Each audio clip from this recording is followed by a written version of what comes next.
Ang kwentong ito ay hango sa totoong buhay. Karanasan ito ni Dindo.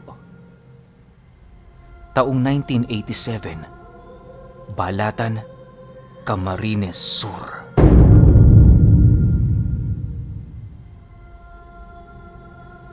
Itong mga panahong ito, kilalang manghihilot sa balatan itong si Dindo. Lahat na ata ng bali ng kanyang mga parokyano sa katawan ay nagagawa niya yung mapaghilom sa loob lamang ng ilang araw. Ang kanyang pamamaraan sa panggagamot, purong pisikal na diskarte lamang. Bihira kung gumamit ng usal si Dindo, gawa ng para sa kanya hindi yun nakakatulong sa mga bagay na kanyang ginagawa. Bagaman kilalang manggagamot, hindi siya naniniwala o nakadepende sa bisa ng mga buhay na salita. Noong disipulo pa lamang kasi siya ng kanyang ama, mariin itong itinatak sa kanya na pangkombate lamang ang mga usal na kadalasang ginagamit ng mga kilalang manggagamot. Upang wala siyang maapakang ibang larangan, minabuti niyang gumawa ng orihinal na pamamaraan. Sa halos humigit 15 taon niyang panghihilot, wala siyang naranasang kakaiba. Kapag alam niya kasing hindi normal ang karamdaman ng nagpatingin sa kanya, ipinapasa niya kaagad ito sa ibang albularyo. May mga pagkakataon ding nagkakaroon siya ng mga pasyenteng yanggaw, subalit hindi niya yun pinapakialaman. Para kay Dindo, may hangganan ang lahat ng kanyang trabaho. May mga bagay din na hindi na dapat pang pakialaman kahit alam niya sa kanyang sarili na meron siyang magagawa. Masama mang pakinggan pero kagaya ng karamihan, nag-iingat lamang siya. Isang araw, nagkaroon siya ng 3 pasyente na sabay-sabay na bumisita sa kanya.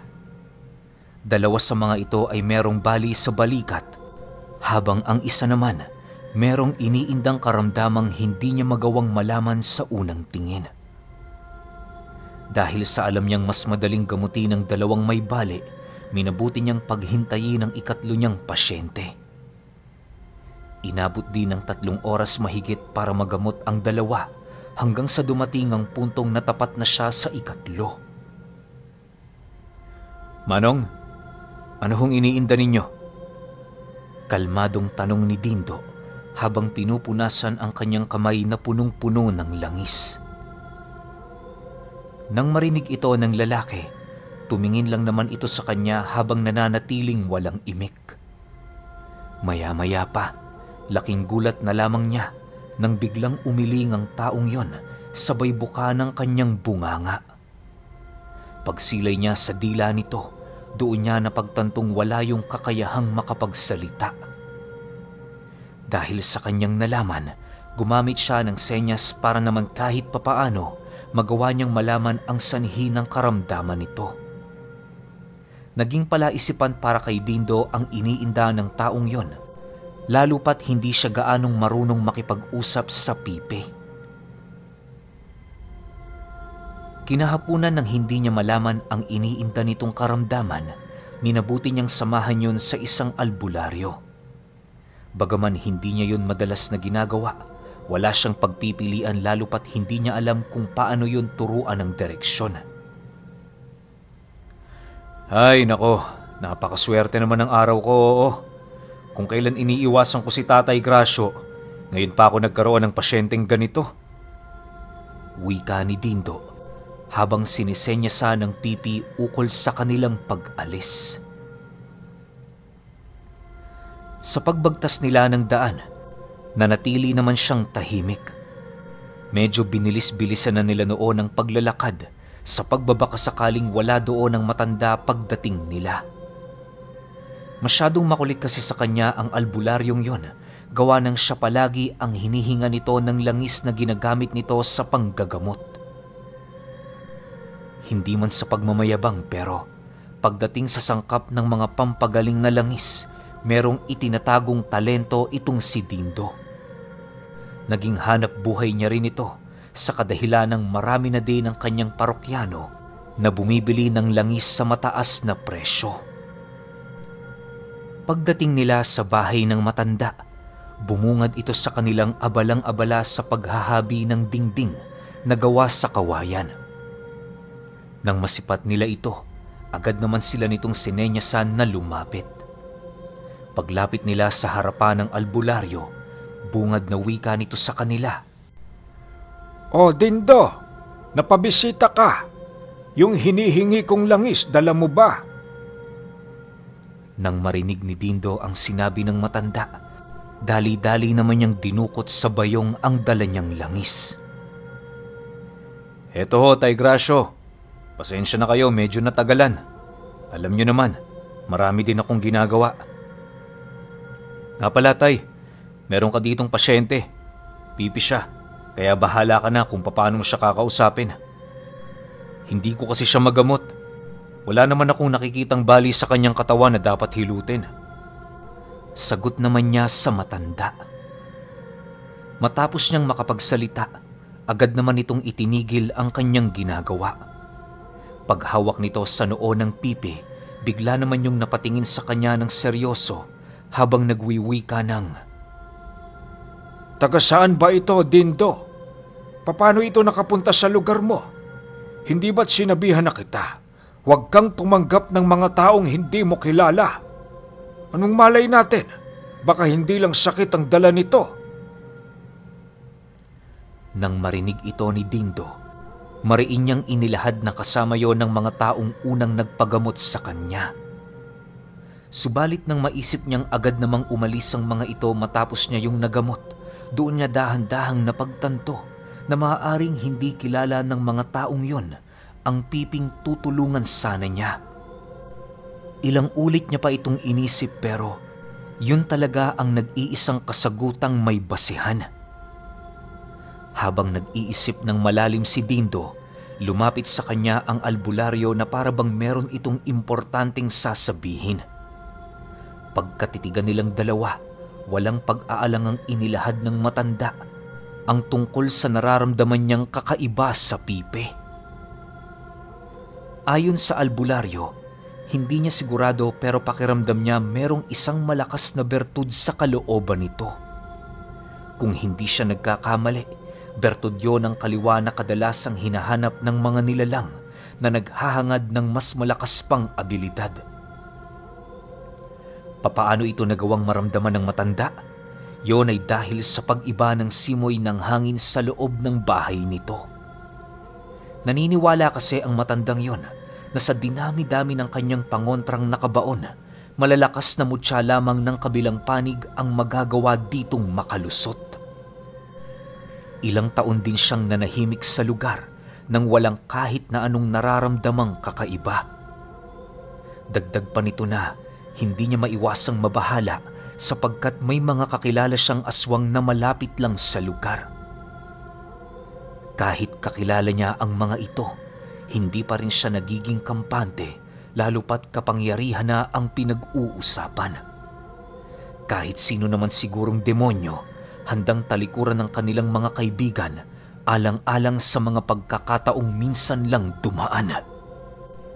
Matapos itong mailahad ng albularyo, tila ba bahagyang naglakbay ang wisyo ni Dindo.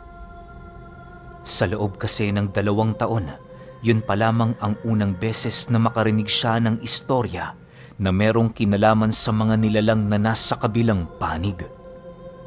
Dala ng kanyang pagkabahala, mariin niyang kinausap ang matanda ukol sa mga bagay na kinakailangan niyang gawin. "Tatay Gracio, ano ho ang gagawin ko? Alam niyo namang matagal na akong umiiwas sa kanila eh. Paano na lang kung madamay ako sa gulo?" Nag-aalalang tanong ni Dindo. "E di kaharapin mo. Madali lang naman yan, hindi ba? Tsaka isa pa, Dindo, wala ka nang magagawa. Nang magpasya kang pumasok sa ganitong larangan, alam mo sa iyong sarili kung ano ang maaaring kahantungan. Kahit anong pilit mong umiwas, darating at darating ang punto na makakaharap mo sila. Ngayon tatanungin kita, ano ang gagawin natin sa piping ito?" Sagot naman ng matanda, sabay tingin sa piping nakaupo sa kanilang harapan. Nang marinig ni Dindo ang sinabi nito, hindi naman siya kaagad makapagpasya, gawa ng sa isip-isip niya tao din naman yon. Kung hindi nila ito tutulungan, mamamatay lang ito ng walang kalaban-laban. Alam niyang mababangis ang mga aswang sa kanila at wala yung pinipili sa oras na meron itong mapakinabangan sa kanilang mga biktima. Dagdag pa ni Dindo na kahit anong pagbabaliwala ang gawin niya sa mga ito, meron pa ring punto at pagkakataon na nagkikita ang kanilang mga landas. Nararamdaman din niyang inuudyakan siya ng mga nilalang na yon pero hindi niya ito pinapansin. Matapos ang kanilang pag-uusap, nagpasya ang albularyo na gamutin ng Pipe. Patid niya sa wangis nito, wala na yung pamilya at mga kamag-anak na malalapitan. Bukod kasi sa madungis nitong itsura, hindi rin nila kayang maipagkaila ang baho ng taong yon. Nang maihanda na ng matanda ang kanyang mga gamit, inutusan nila itong humiga sa kanyang silid. Una niyang ginawa, tinalukbungan ito ng telang itim habang tinatawas ng nakahiga. Ayon sa albularyo, ang ganoong proseso ng pagtatawas kalimitang ginagawa ng mga albularyong nagnanais pasuki ng kaluluwa ng kanilang mga pasyente. Kadalasan nilang ginagawa ito kapag wala silang makitang pinsala sa pisikal nitong katawan. Naniniwala din ng matanda na sa pamamagitan ng ganoong proseso, makikita niya ang bertud na nagtatago sa sistema nito. Sa pagpapatuloy ng ginagawa ng matanda, tanging pagmamasid lang naman ang ginawa ni Dindo. Maigi niyang pinagmasdan ang ginagawa nito sa kadahilanang kapag nanonood siya ng ganoong proseso ng paggamot, hindi niya mapigilang makaramdam ng hiwaga. Ilang minuto pa ang lumipas, bigla namang natigilan ng matanda nang maramdaman itong walang kaluluwa ang Pipe. Ilang ulit na niya yung binalikan ng tawas pero ni katiting na presensya ng kaluluwa nito wala siyang nararamdaman. Akala niya pinaglalaroan lamang siya ng kanyang isipan pero pagsilay niya sa mga mata nito, doon niya tuluyang nakumpirma ang bagay na kanyang natuklasan. Maniwala kayo o hindi, kitang-kita ng albularyo sa mata ng Pipi na wala itong kaluluwa. Ayon kay Dindo, ang mga mata nito maihahalin tulad mo sa bangkay ng tao matapos itong bawian ng buhay. Kung titingnan mo yon ng malapitan, masasabi mong ibang-iba sa mga ordinaryo ang kulay itim ng mga mata nito. Dahil sa kanilang natuklasan, minabuti nilang yon ay paupuin. Hindi naman ito naging mahirap para sa kanila sapagkat kahit anong sabihin nila roon sinusunod nito ng walang pagtututol. Animoy ang Piping yon, inutusan ng kung anong nilalang na tumungo sa kanilang lugar. Ang hindi lang maintindihan noon ni Dindo ay kung bakit siya pa ang una nitong nilapitan. Wala naman siyang karunungan, kaya hindi niya talaga maiwasang magtaka. Sa paglipas ng araw na yon, wala silang inatupag ng matanda kundi ang pagtuklas sa nakatagong bertud ng Pipe.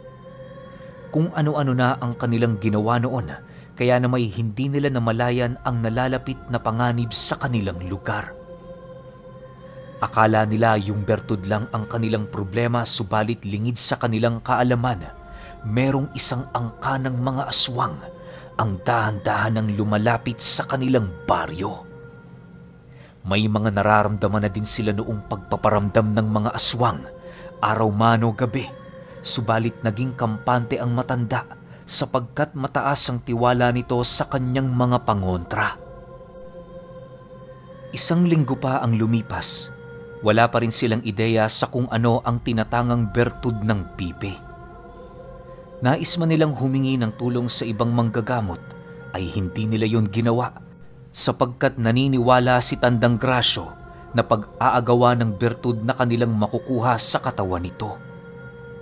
Dahil sa ganid ng matanda, kung kaya't wala namang nagawa si Dindo. Para sa kanya, mas mahalaga ang magamot ang Piping yon nang sa gayoy makatulong naman sila dito kahit papaano.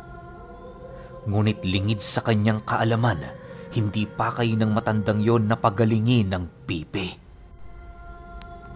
Sa pagtungtong ng gabi ng Biyernes, habang nasa bahay siya ng matanda, laking gulat na lamang niya nang tapatin siya nitong mamamatay na ang taong pilit nilang tinutulungan. Ayon kay Tandang Grasyo, buhay ang kapalit ng pagkuha ng bertud sa katawan nito sapagkat yun na ang bumubuhay sa taong yon. Wala silang pagpipilian kundi yon ay kunin nang sa gayoy hindi ito malagay sa mga masasamang kamay. Matapos itong mailahad ng matanda, noon ding mismong gabi, pinahukay siya nito sa likod ng bakuran. Sumunod naman noon si Dindo, gawa ng wala siyang pagpipilian.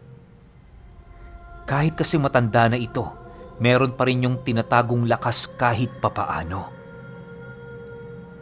Dindo, siguraduhin mong malinis siyang trabaho mo. Mamayang hating gabi kapag nakuha ko na ang bertud, dadalhin ko kaagad ang bangkay dyan sa kinaroroonan mo. Ikaw na ang bahalang magtabon kasi marami pa akong gagawin. Wika ng albularyo. Matapos nitong makapagsalita, dali-dali naman itong pumasok sa silid na kinaroroonan ng pipe. Si Dindo naman noon, naiwang tulala sa kadahilanang hindi niya inaasahan ang mabilisang pagbabago ng asal ng matanda. Napakalayo na nito sa dati nitong ugali na parabang sinapian na yon ng kung anong demonyo. Ilang minuto pa ang lumipas, kumuha na siya ng pala at pagbukas niya ng pinto, tahimik naman siyang tumungo sa likod ng kubo. Medyo kampante pa siya noong mga oras na yon, gawa ng may mga tao pang dumaraan sa lugar.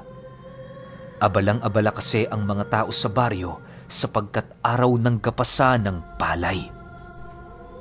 Sa pagdating niya sa likurang bahagi ng bahay ng matanda, agad naman niyang inumpisahan ang kanyang trabaho. Nagkataon naman noong medyo may katigasan ng lupa kung kaya't inabot siya ng siyam-siyam kakahukay. Sa sobrang pagod noon ni Dindo, hindi na niya namalayan ang takbo ng oras. Nang akmang magpapahinga na siya sa kanyang kinaroroonan, laking gulat na lamang niya nang makasilay siya ng isang dambuhalang aso na nakatitig sa kanya. Nanlilisik ang mga mata nito habang dahan-dahan niyong tumatayo. Sa isang iglap, bumungad sa kanya ang isang lalaking hubot-hubad na seryosong naglalakad. Pagharap nito sa kanya, dahan-dahan siya nitong inamoy habang nananatiling tahimik. "Nasaan ang pipe?" Seryosong tanong ng nilalang. Nang marinig ito ni Dindo, hindi na siya nag-alangang pang ituro ang loob ng bahay. Inilahad niya din sa nilalang na kasalukuyan siyang pinapahukay ng albularyo bilang paghahanda sa libingan ng nasabing tao. Matapos niyang mailahad ang tungkol sa plano ni Tandang Grasyo, kitang-kita niya ang panginginig ng nilalang dahil sa galit. Pag-ungol nito ng malakas, biglang nagsitalunan sa bakod ang iba pa nitong mga kasamang nasa kaanyuan ng mga dambuhalang aso. Pagtipo ng mga ito sa kanya, halos hindi na niya alam ang kanyang gagawin. Pakiramdam noon ni Dindo, konting galaw lang niya maaari niya yung ikamatay. Ilang minuto pa ang lumipas, dahan-dahan namang tumalikod sa kanyang kinaroroonan ang mga nilalang. Batid niyang wala itong pakay sa kanya sapagkat kung meron kanina pa siya nito nilapa. Bago pa man tuluyang makalayo ang lalaking kumausap sa kanya, inilahad nitong ipagpatuloy ang kanyang ginagawa. Huwag siyang titigil sapagkat kung pipiliin niyang tumakas, hahanapin siya ng mga ito at isusunod sa albularyo. Bagaman salita lang ang binitawan ng nilalang na yon, alam ni Dindong hindi ito nagbibiro. Sa pagpapatuloy ng kanyang ginagawa, nakarinig na lamang siya ng mga kalabog sa loob ng bahay. Ang iilang mga dambuhalang asong kasama nito ay nanatili sa labas upang bantayan ang lahat ng lagusang maaaring labasan ng matanda. Si Dindo naman noon, patuloy pa rin sa paghukay habang nanginginig ang kanyang buong katawan. Maya-maya pa, bigla naman siyang natigilan nang marinig niyang sumigaw ng napakalakas ang matanda at kasabay nito ang pagtilapo nito sa labas ng bahay. Pumagulong pa yon sa lupa ng ilang beses hanggang sa magawa na itong dakmain ng dalawang nagsisilakihang mga aso.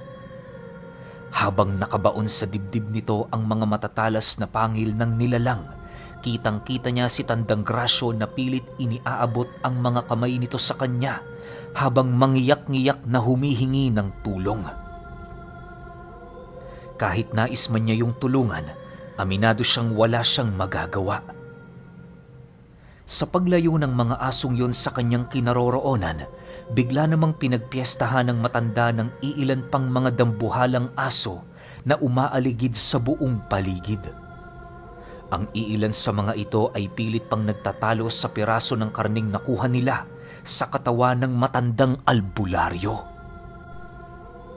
Habang pinagmamasdan niya ang pangyayaring yon, nabaling ang kanyang atensyon sa isang lalaking hubot-hubad na dala-dala ang katawan ng walang malay na pipe. Paglapit nito sa kanya, inutusan nito ang kanyang mga kasamang dambuhalang aso na itira ang buto at ulo ng albularyo. Ilibing mo yan ng maigi. Tandaan mo, kapag naamoy ko pa ang kasuklam-suklam na baho ng matandang yan, babalikan kita. Isasama kita sa hukay para hindi na ako masuka sa kanyang amoy. Paalala ng nilalang sa kanya. Matapos nitong makapagsalita, binaba nito ang katawan ng pipe habang pilit na inaayos ang damit nitong punit-punit. Pinaliguan niya din yon ng napakabahong langis habang paulit-ulit itong hinahalikan sa noo. Sa pag-ihip ng nilalang na yon ng mga buhay na salita sa mukha ng pipi, nanumbalik ang wisyo nito. Pagtayo nito, tumitig yun sa kanya at ngumiti. Matapos siyan ay hinawakan yon ng nilalang sa balikat at nag-umpisa na silang maglakad papalayo. Habang pinagmamasdan niya ang pag-alis ng mga ito, halos hindi naman niya magawang maigalaw ang kahit na anong parte ng kanyang katawan. Ni makapag-isip ng maayos, hindi yun nagagawa ni Dindo. Ilang minuto pa ang lumipas, bigla naman siyang bumagsak sa ilalim ng lupang hinuhukay niya nang masipat niya ang isang asong naglalakad papalapit sa kanya. Tayong-tayo ang lahat ng balahibo nito habang nanlilisik ang mga mata. Paglapit nito sa harapang bahagi ng hukay, isinuka nito ang mga buto ng matanda, maging ang ulong halos hindi mo na makilala. Matapos yung gawin ng nilalang, dali-dali naman yung umalis sa lugar. Si Dindo naman, mabilis ang inilibing ang bangkay na yon kahit diring-diri siyang pagmasdan nito. Lahat ng kanyang lakas ay ibinuhos niya sa pagtatabo ng hukay upang masigurong hindi mangangamoy ang bangkay. Nang masiguro niyang solido na ang lupa, agad naman siyang kumaripas ng takbo patungo sa kanyang tahanan. Habang binabagtas niya ang daan, blanko ang kanyang isip sa mga bagay-bagay na kanyang nasilayan. Maya't mayari ng pagtulo ng kanyang luha, indikasyong hindi pa makawala ang kanyang isip sa matinding takot. Sa pagdating niya sa kanyang tahanan, dali-dali naman siyang pumasok sa kanyang silid para magtago. Halos inabot din siya ng 1 linggong walang tulog, gawa ng labis siyang nangangamba na baka balikan siya ng mga nilalang na pumatay sa matanda. Sumagi na din sa kanyang isipan na umalis sa lugar pero hindi niya ito ginawa dahil alam niya sa kanyang sarili na maaari siyang mapagbintangan sa biglaang pagkawala ng albularyo. Lumipas pa ang buwan. Iwas na iwas itong si Dindo na magpakita sa mga tao. Lahat ng kanyang oras ay itinuon niya sa pagtatanim nang sa gayoy maiwasan niyang makausap ang mga taong dumaraan sa kanyang tahanan. Bihira na din siya kung maglinis ng kanyang katawan sa kadahilanang sa isip-isip niya wala na yung kwenta. Kapag naamoy ng lalaki ang baho ng nabubulok na katawan ng matanda, paniguradong katapusan na din niya. Dahil sa pakiramdam niya noong ligaw na siya, minabuti niyang ibigay na lamang sa Panginoon ang tadhana ng kanyang buhay. Walang araw at gabi siya noong nagdasal hanggang sa hindi na niya namalayan ang paglipas ng panahon. Isang araw, gumising na lamang noon si Dindo, wala na siyang nararamdamang kung ano-ano. Maaliwalas na din ang kanyang tahanan at parabang nawala na ang banta ng mga nilalang na halos nagiging bangungot para sa kanya tuwing sumasapit ang kadiliman.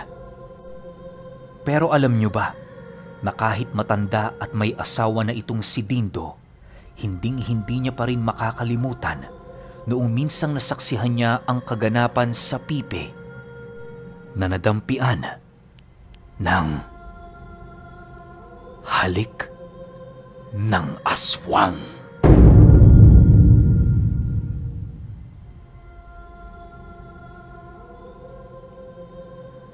Okay, opinion ko sa kwento.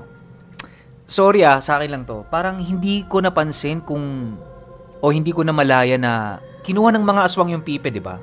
Tas buhay pa. Kasi kaya nga yung title natin halik ng aswang. Kasi hinalikan sa noo ng aswang yung pipe, tapos bumalik to sa pagiging normal. Ang tanong ko ngayon, ano ba yung aswang? Ay ano ba yung pipe? Vessel lang ba to ng mga aswang kasi meron silang tinanim doon na bertud? O yung mismong pipe yung bertud na kailangan nilang kunin? 'Di ba? Kasi ang sabi nga nung manggagamot na nilapitan neto ni Dindo, may tanim-tanim na bertud yung pipe na gustong-gusto niyang kunin. Hindi ko lang alam kung bertud ba to sa kaliwa o kanan, pero malamang naman sa malamang kaliwa to. Pero bakit gustong kunin ng albularyo na nanggagamot gamit yung kanan na aral? Though wala naman sinabi kung kanan ba o kaliwa yung albularyo, pero nanggagamot siya so automatic siguro kanan yun. Kung di man, siguro aswang din siya na nanggagamot din, di ba? Kasi marami na tayong ganung kwento, aswang na albularyo na nanggagamot. Di ko lang maintindihan bakit naging ganid bigla yung matanda, di ba? Ano kayang meron yung bertud? Ano kaya meron yung pipi na yun na merong bertud sa loob? Bakit kaya gusto nilang makuha? Ano kaya yun? Pampaswerte? Nabanggit na rin naman kasi na pampalakas ng kapangyarihan pero hindi naman nabanggit kung kaliwa nga o kanan. Pero ending, nakuha pa rin ng mga aswang. Tas namatay pa yung ganid na manggagamot. Buti na lang hindi natuluyan to si Dindo kasi kung natuluyan to, malamang wala tayong kwentong ganito. Pero kayo, kung may opinion kayo sa kwentong ito, i-comment nyo lang sa baba. Yun lang. Hanggang sa susunod na kwento. Salamat.